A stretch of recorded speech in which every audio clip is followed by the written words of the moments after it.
So hello and welcome friends, শখের blogger Hangla guiders and travel হকসিড এর আরও একটি নতুন ভিডিওতে সকলকে ওয়েলকাম।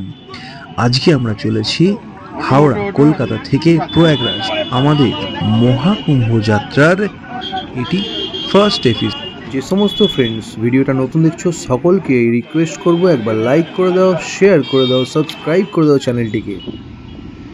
সো আমার আরও একটি চ্যানেল আছে যার লিঙ্কটা আমি ডান দিকে আই বাটনে দিয়ে দিচ্ছি, তো সাবস্ক্রাইব করে দিও। অনেক মজার মজার এন্টারটেইনিং ভিডিওস ওতেও পাওয়া যায়। পার করে ফেলেছি, রাস্তা মোটামুটি খালি ছিল। সিঙ্গুরে কিছুজন আরও ওঠার ছিল, সকলকে সঙ্গে নিয়ে আমরা এগিয়ে চললাম। সো এবার চলো রাইডটা শুরু করা যাক। ঘন্টাখানেক চলার পরে আমরা বর্ধমানে বুধবুধে দাঁড়িয়েছিলাম। গাড়িটা পাংচার হয়ে গিয়েছিল একটু, এই যে দেখতে পাবে গাড়ি পাংচার রিপেয়ার করা হচ্ছে।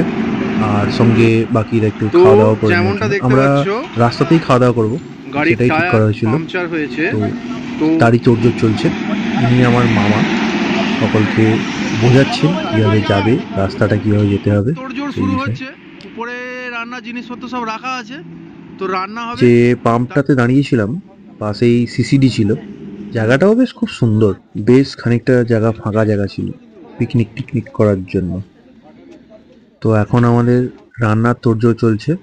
আজকে ভাত আর পনির তরকারি। আমরা আছি এখন বর্ধমানের বুধবুধ, এখন আমাদের খাওয়া দাওয়ার অ্যারেঞ্জমেন্ট হচ্ছে। কখন বেরিয়েছেন?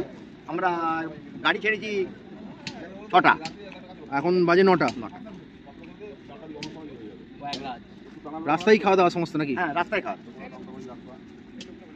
কতজন যাচ্ছেন আপনারা? আমরা 18 জন যাচ্ছি। মুন্সিরহাট কোথা থেকে আসছেন আপনারা? মুন্সিরহাট, পুরাস, পেড়ো, 3 জায়গা আছি। আমরা বন্ধু বান্ধব ফ্যামিলি নিয়েই যাচ্ছি। হাওড়া আমতা পেড়ো থানা।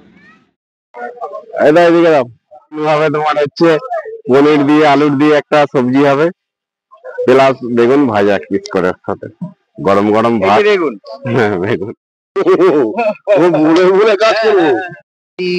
ভাত হচ্ছে,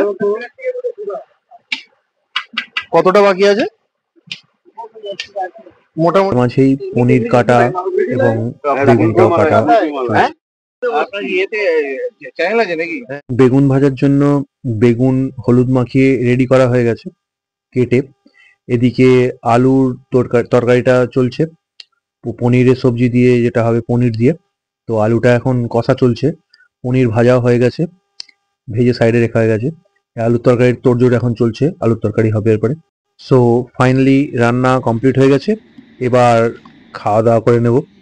সো খাওয়া দাওয়া করে আমরা আবার বেরিয়ে পড়লাম প্রয়াগরাজের দিকে। রাস্তাটা অল্প একটু জাম ছিল আসানসোল পর্যন্ত, আসানসোল পার করার পরেই রাস্তা ক্লিয়ার হয়ে গেছে, এই যে দেখতে পাচ্ছ।